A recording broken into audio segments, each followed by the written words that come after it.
Bow, baby, we back.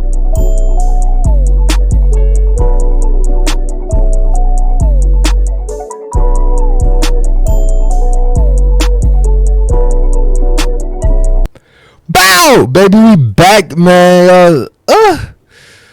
I gotta hit the gym. Hey y'all, so we got some more news. Like shit, I gotta spam the news with y'all. So this is from my guy FrontLine Africa. I like him. Like he be having some good points. I fuck with some of his points. Sometimes I'll be like, bro, how are you piecing these information together?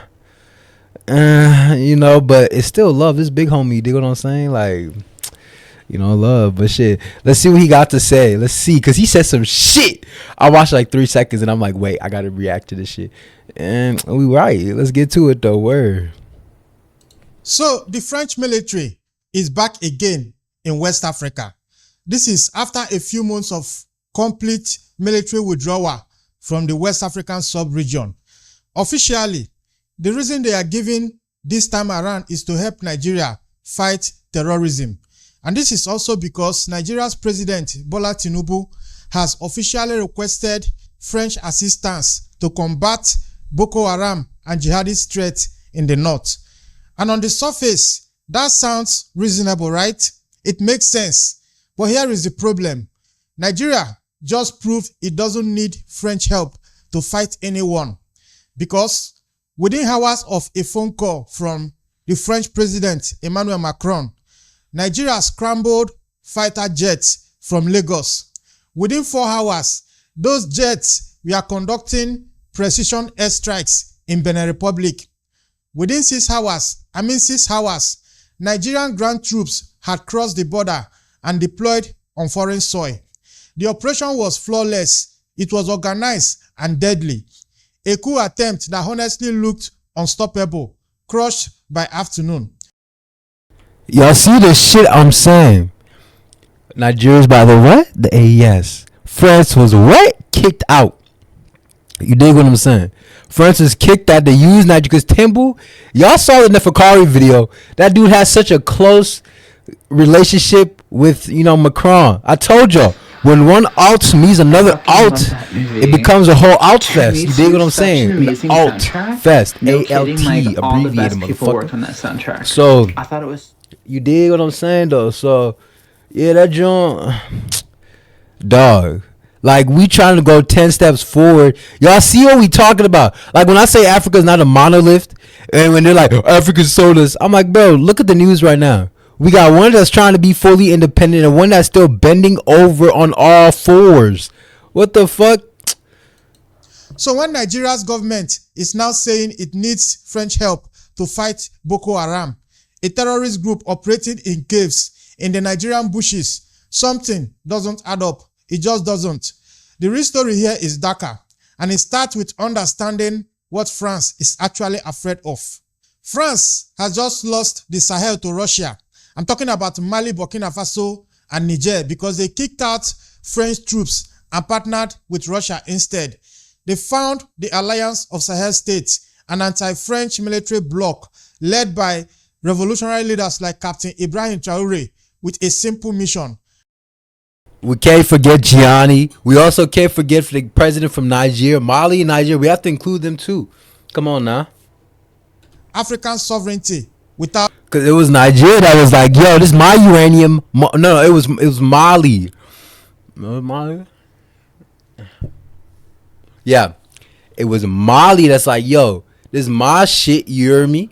It ain't got time to be getting touched by you, and you. My shit, through me, I give it to y'all through me. You dig? And that's my paraphrase. But yeah, let's get back to it. Without Western control. But now, that bloc is expanding towards the coast. Togo is considering joining the AES. Benin shares a border with Niger. And if the Alliance of Sahel States reaches the Atlantic, France loses everything. Its market, its military influence, its entire strategy in Africa. So France made a desperate move. It called Nigeria, and Nigeria answered, not to fight terrorism, obviously, but to contain the Alliance of Sahel States, to encircle them, to make sure they never reach the coast. And Benin Republic Benin is the red line France cannot let fall in line to this school belt. In this episode, we are exposing, for the lack of a better word, the diabolical deal behind the headlines. My guy, FrontLine, he comes in. Like, I mean, I agree with all his takes, all points of his take, but yo, he delivering with these two, cause bro, this is some BS. This is some real life BS. You heard me? Like, bro, what? I tell y'all, if you saw in the Fakari video, if you haven't seen it, go check it out. I'm gonna put in the link in the description. Y'all see what I'm saying? You was all. The funny thing is, Timber was buddy with Macron before he was in fucking office. While he was working in the government, he was buddy. Come on. While Macron was governor, buddy. No, not Macron, but fuck. While Timber was governor, they was buddy. He was going to France, and it was. We just found it in the Fakari video. In 20 whatever year, but I think it was this year or last year. 8 trips, 59 days. We did the math. It was 7.3 days. We round the 7 up to 7.4 days. So instead of him staying 2.5, staying a week and then half a day, no, he stayed a week, maybe a quarter, maybe that morning he left, type shit. You dig what I'm saying? A whole week. What are you doing there for a week? You got terrorists going on your shit. What the fuck is you out chilling in Paris for a week? He got the white-itis. You hear me? He got sworitis. We call it sworitis. You dig? So we're gonna get into it. And what it reveals about who really controls West Africa. Let's get into it. Now pay attention to this timeline. French President Emmanuel Macron picks up the phone and calls Nigerian President Bola Tinubu. 2 hours later, fighter jets from Lagos are bombing a West African country. But nobody, and I mean nobody, is asking the real questions here. If Nigeria can deploy air and ground troops within minutes to a neighboring country, why can't it deploy the same military might to fight Boko Haram, ISWAP, and kidnappers murdering Nigerians at home? This particular question I am asking right now is eating at every single Nigerian right now. And the answer reveals something much bigger than a single coup attempt. Yesterday, December 7th, 2025, this mysterious Macron-Tinubu phone call triggered Nigeria's military deployment to Benin Republic. On the surface, it is looking like regional solidarity, Nigeria helping a neighbor in crisis. But the speed, the precision, the coordination, it is suggesting something much deeper was happening here. Nigerian Air Force jets, they scrambled from Lagos and conducted airstrikes on the Togo military camp in Benin Republic with tactical precision.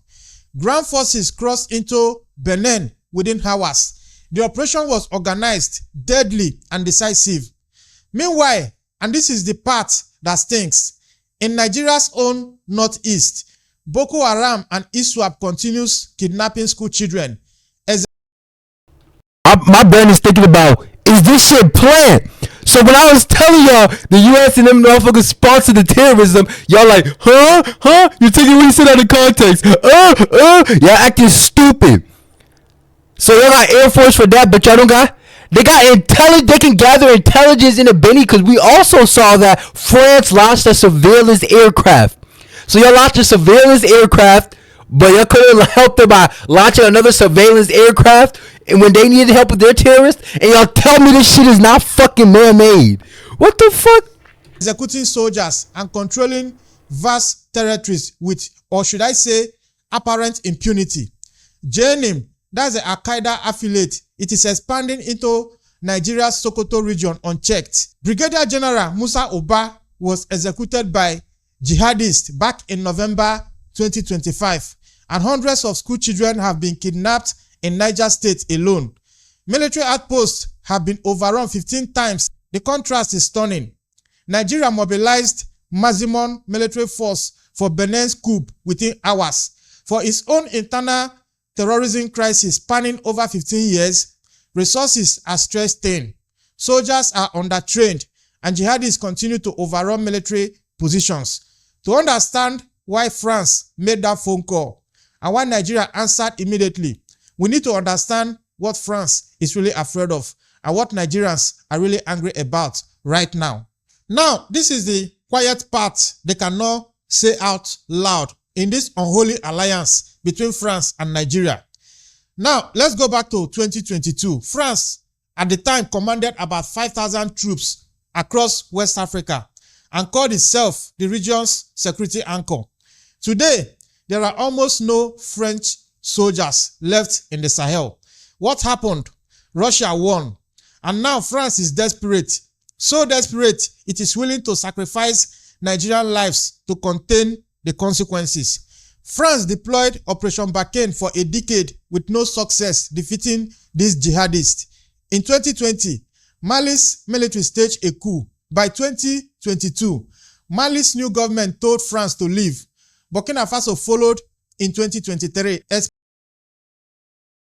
do the math real quick. 2023 to 2025, 2 years.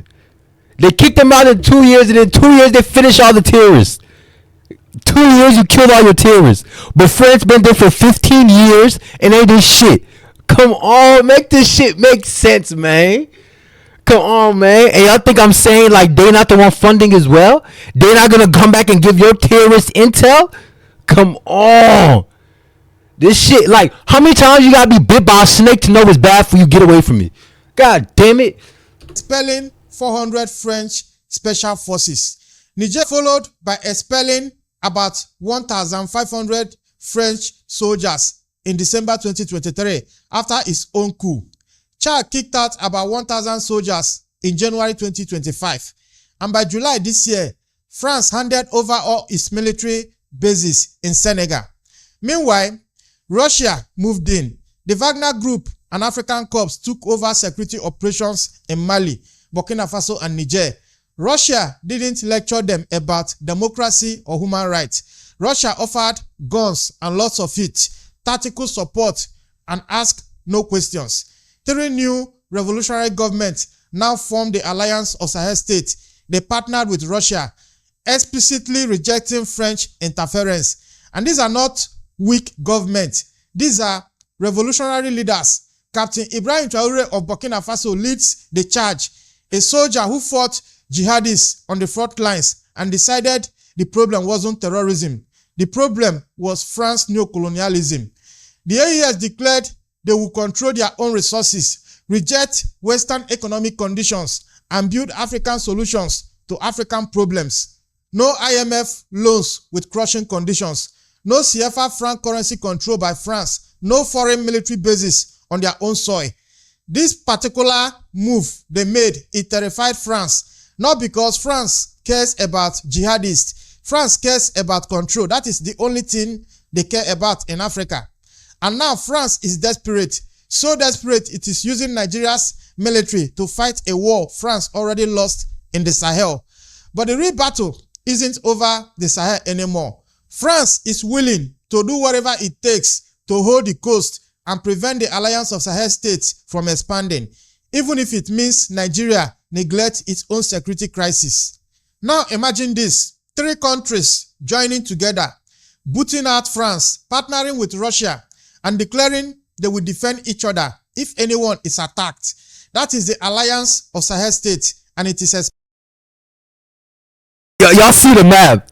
Once we get Togo, Ghana's already in the lines. You know, even though they wishy-washy, they still in the lines. Once we get Togo, once we get this block,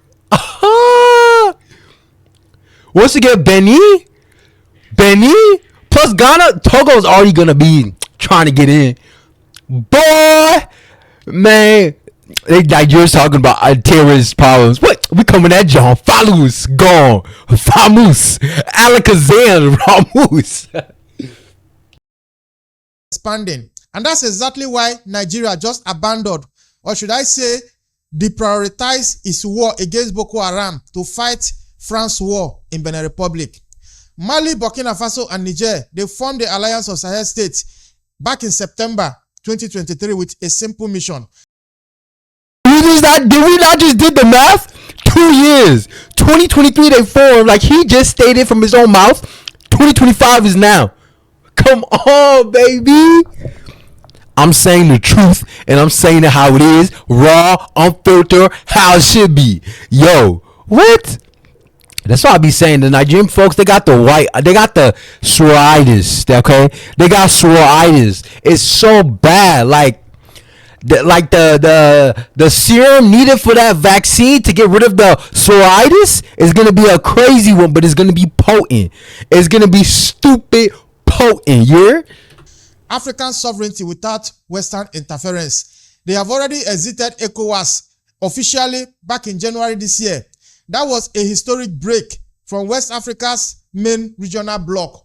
They issued AES passports, establishing themselves as a separate political entity. They have already formed a joint military command with mutual defense pact. Attack on one country is an attack on all. They partner with Russia instead of France, and they are and y'all overlooking the main point. An attack on me, but we don't. This is Jujutsu Kaisen in real life. They say, "Oh, we won't do ones, but we jump." Shout out Raps the anime parody maker. But we don't do ones. We get the jumping on, bro. What? Offering an alternative model to coastal states that are tired of French control. The AES is recruiting coastal states. Togo's foreign minister announced Togo is considering joining the AES. And why? Because jihadist violence is spreading from the Sahel to the coast, and Togo wants the regional security cooperation the AES offers. But there is a deeper reason here. West African youth are watching, like the younger population in West Africa. They are paying close attention. They see young African military leaders reject Western domination and choosing sovereignty instead. They see leaders like Captain Ibrahim Traore, who served on the front lines against these same jihadists, who understands security challenges from lived experience, who says no to Western control. This is the real threat to France, not the jihadists. The real threat is African sovereignty. The threat that other African military governments will choose the AES model over French neocolonialism. This is what France fears. Y'all also got to pay attention. Y'all see the different ways these guys report the news. I'm saying Neferkari and FrontLine Africa. Neferkari, he's with me in terms of, yo, get them bulls out. Like, and I ain't got time to be thinking about what it is, this, that. No, this is what it is. You dig? Because at the end of the day, this is what it is. These leaders are corrupted. They're donzos. You dig what I'm saying? And we need a Sasuke. Simple. Is the most a successful African alternative, one that works, one that delivers sovereignty, one that is spreading. Nigeria's decision to intervene in Benin puts Nigeria on France's side, not on African side. Now, Benin Republic is a small West African country most people have never heard of. But on December 7th, 2025, soldiers tried to seize power there, and within hours, Nigeria abandoned its war against Boko Haram to stop them. Why would Nigeria do that? Because France asked them to, and Nigeria said yes. Benin is francophone, stable, and sits on the coast as the main trade corridor between landlocked Niger and the Atlantic. France has maintained military operation, a permanent naval presence in the Gulf of Guinea, anchored partly in Benin Republic for over 35 years. Fuck? 35 years maintain a naval presence? A militaristic naval presence? Man, what the fuck? Come on now. You can't make this shit fucking up. History's connected. You're taught history in school as if it's like, this happened, then this happened. No, this happened because of this. This led to this. Come on now. Shit. Yes. And here is something interesting. Back in November 2025, just 1 month before this coup attempt, French assault ship visited Cotonou. This wasn't a routine naval business. This was, for lack of a better word, prepositioning. Benin represents France's last stable francophone coastal ally. If Benin's government forces or allies with the AES, the entire French containment strategy collapses. Benin becomes the pathway for AES expansion to the coast. Togo joins. Ghana is looking both ways. French economic interests collapse. The CFA franc system, where France still controls the money supply of about 14 African countries, they becomes vulnerable. Like, do y'all see all this amazing shit that could happen? When I say we're not a monolith, y'all can clearly see we got some fools in positions they shouldn't be in. You dig what I'm saying? We got some cools in positions they shouldn't be in. We got some, what he said, boot licking, butt licking, buck dancing, bamboozle, half baked, half fried, sissified, punkified, pasteurized, homogenzized motherfuckers in positions of power they should not be in. You dig what I'm saying? So, like, come on, man. ECOWAS control the weakens. This is the domino effect. The coup attempt was existential to France. That is why France called Nigeria. That is why Nigeria responded within hours. Benin was not just a coup. It was a test of France's ability to defend its last strategic stronghold in West Africa. But here is what Nigerians see. Nigeria didn't send fighter jets to Benin because Benin people were in danger. Nigeria sent fighter jets because France asked Nigeria to protect French strategic interests. As a matter of fact, the people of Benin Republic were out in the street supporting these coup plotters. That is to tell you the reality on ground. The question On ground, they supported the coup. That's why I'm like, okay, don't let your dream die because people talking. Push forward through all trials and tribulations. Push forward. That president touchdown, Sasuke Danzo. Let's get back to it. The question is Nigeria fighting for Africa or is Nigeria fighting for France? And while Nigerian jets were flying over, Boko Haram was executing Nigerian soldiers, kidnapping Nigerian children, and controlling Nigerian territory. The contrast here reveals the hard truth. Nigeria's government prioritizes French interests over Nigerian security. Now, Nigeria's President Tinubu officially requested French military assistance to fight terrorism in northern Nigeria. And that sounds like he's doing his job, right? But the timing is dangerously suspicious, and the real purpose might be making excuses, or should I say, providing cover for why Nigeria's military keeps losing to Boko Haram. Nigeria is genuinely facing a catastrophic security crisis. Boko Haram.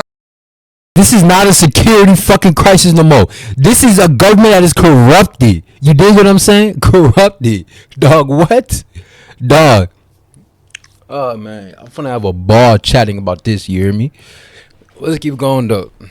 Ram, ISWAP, and Saru, bandit gangs, they terrorize the north and central regions. Tinubu declared a national emergency on November 26, 2025.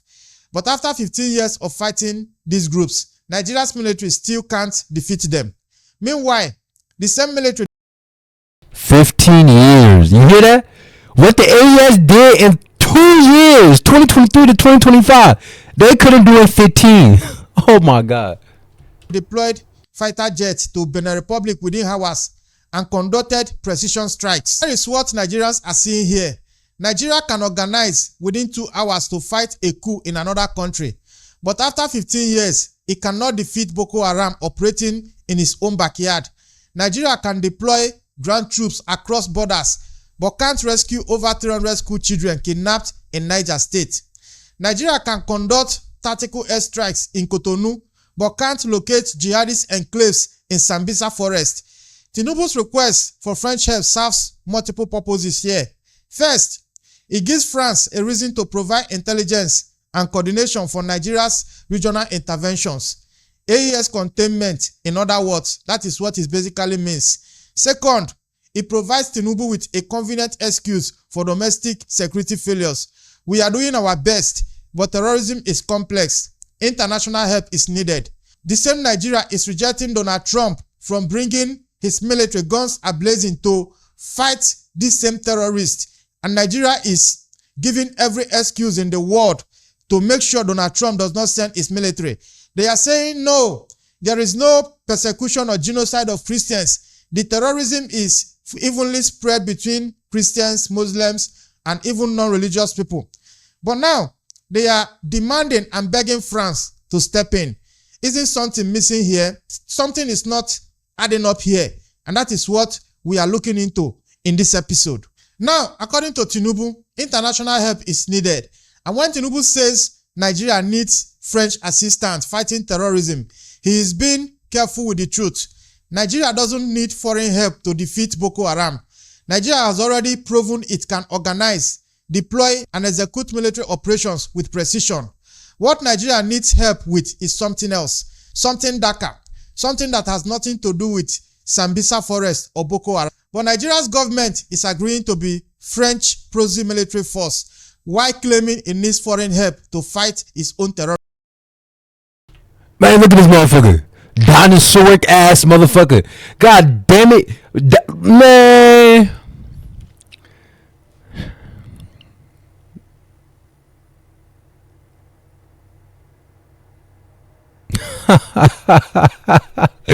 You got to get a screenshot, baby.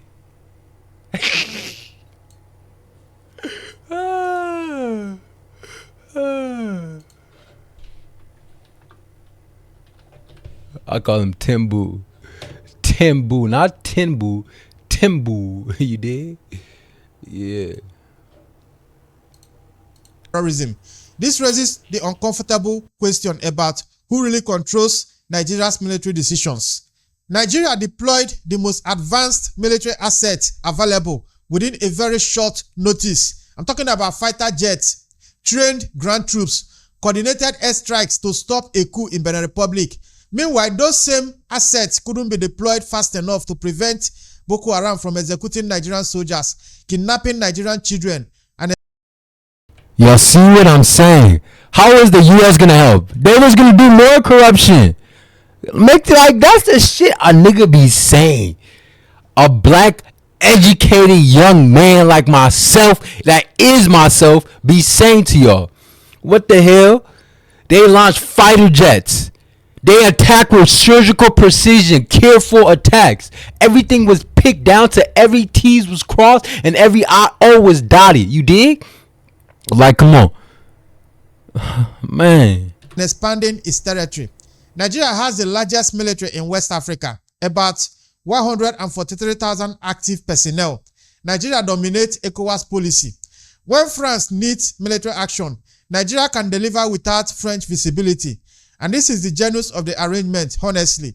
France doesn't need permanent bases. France operates through intelligence, coordination, and equipment support.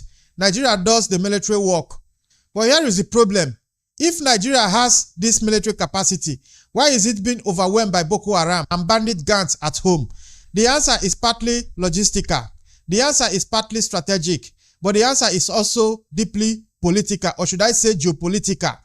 Nigeria's military resources. Too much is fluff. The answer is Nigeria is the boy toy of French because your government, because the president, excuse me, is Macron black friend. Y'all know them when them folks be like, man, I got a black friend. Macron, Timbu is that. He called your continent a shithole. Too young. This and that. Go disrespect the Saudi Arabia like that. Go disrespect China like that. Man, Are being prioritized for regional intervention, serving France's AES containment strategy over domestic security. Fighter jets that could conduct surveillance in northeast Nigeria were sent to Benin Republic. Ground troops that could be deployed to rescue kidnapped school children were deployed across borders. Officers who could be planning counter-terrorism operations are coordinating international responses. Former Nigerian Minister Solomon Dalong articulated the national anger. Let the fighter jet that flew into Cotonou also roar into Sambisa Forest. Let the boat that marched for Benin march for the kidnapped schoolgirls. This statement captures what Nigerians are feeling. Nigeria has proven it can organize rapid military interventions across borders when called upon. The question Nigerians are asking is this: why can't it organize the same effort to protect Nigerians at home? Nigeria's government mobilized maximum military force in 2 hours for Benin school. For Boko Haram and ISWAP, it has been fighting for 15 years with limited success. What does this tell you about whose interests Nigeria's military serves? And what does it reveal about the grip France have on West Africa? Nigeria made a strategic choice on December 7, 2025, yesterday. When Macron called, Tinubu answered. When France asked for military intervention, Nigeria delivered. The operation succeeded. Benin coup was defeated. France protected its strategic asset, but the cost to Nigeria is mounting. Every day the Benin operation was planned was a day Nigeria's military wasn't planning operation in Sambisa forest. Every soldier deployed to Benin was a soldier unavailable in the northeast. Every intelligence resource coordinating with France was unavailable for analyzing Boko Haram movement. And here is the tragic irony. Nigeria's military proved it's capable. It proved it can organize, deploy, and execute complex operations. What it proved, by contrast, is that failures against Boko Haram, ISWAP, and bandits are due to political choices and the political will to crush this insecurity. Nigeria's government chose to prioritize French interests, AES containment over Nigerian lives, which is domestic terrorism. And for this, Nigerians are increasingly angry. Soldiers are demoralized. Communities are skeptical. International observers are now asking if Nigeria can stop a coup within 2 hours. This is why I'm telling y'all, wherever terrorist attack is happening is orchestrated by the EU, funded by the United States. Don't believe that Manor doctrine bullshit. That's for the public. We know these politicians lie. Come on now. You tell me these politicians ain't know what's his name? Jeffrey Epstein was a pedophile? You think they don't know that? Come on now. We got surveillance in other countries. You think we don't know? Come on now. Both sides. This ain't a fucking Republican or Democratic bullshit. This is all of them. They all went to the same school. Just follow the history. Where did you go to school at? Where do you go to school at? Who do you know? Who do you know? Come on now. They all connected. Hours. Why can't it stop jihadists who have been operating in the same territory for 15 years? For Pan-Africans watching across the continent, this reveals the ultimate neo-colonial trap. Nigeria accepted the role of regional proxy, thinking it would gain. This reminds me of the MLK when his wife gonna call John F. Kennedy in 1969 to say, "Can you help release my husband?" Right? JFK is like, "Oh yeah, cool. Then tell your people to vote for me." They did, right? What did JFK do? Nothing. You hear? You know what Malcolm said about that shit? Malcolm, how you let yourself become a political pawn? What type of dumb shit is that? That's what I'm saying. And then the funny thing is, when you read Martin Luther King's letter from Birmingham jail, I'm probably botching the title of where he went to jail at, but and the letter title, of course. But he said it himself. I walked onto a burning building. The white model is the greatest threat to the movement. I only did the non-violent to get the civil because I thought it would be easier to get reparations afterwards. Because by that time, when he died, when he released that letter, what was he fighting for? In his letter, he said it himself, "Yo, we'll make the push for reparations even more aggressive." What happened? He got taken out. So at the end of the day, he was going what Malcolm was saying from the start. Like, what the fuck? Come on now. Influence and security. Instead, Nigeria's military is now spread thin. Its resources are diverted and citizens are increasingly unprotected. Now let's connect the dots. The military spread thin. What's the next step up? More terrorist threats. What does more terrorist threats mean? More French soldiers. More French. Come on, baby. Like, this shit is so easy now to my head. Like, okay, well, spread the security thin, spread the army thin, and then go attack the backside. Bring all your people to the front. I'm going to go and attack you from the back. Come on now. This is what happens when African countries prioritize serving Western strategic interests over African sovereignty and security. Meanwhile, the Alliance of Sahel States, led by revolutionary leaders like Captain Ibrahim Traoré and General Chiani, who refuse Western interference, they are watching and they are learning. Because Nigeria's decision to be French military enforcer in West Africa. It was Nigeria's decision to be French boy toy. That's what it should be called. We're done saying puppet. These are boy toys. You hear me? It is revealing the ultimate trap of neo-colonialism. You become so useful for your former colonizer that you can't serve your own people. The Benin coup showed Nigeria's capability. Now Nigerians are asking when that same capability will be unleashed on the real threats to African sovereignty. Not the coup in their neighboring countries, but terrorism, banditry, and the slow strangulation of African independence by foreign powers. The answer will determine not just Nigeria's future, but the future of West Africa itself. Now, if you are watched to this point, this is Frontline Africa, where we talk about geopolitics from Africa. It seems like my guy's done Frontlines to Africa, but y'all see what I'm talking about. Like, the John is crazy, you hear me? Like, listen, look at what he just said. The military spread thin. Obviously, from attack the backside, making it cause, oh yeah, we're getting more attacks. Y'all finna come back and reference this goddamn video. What the hell? Man.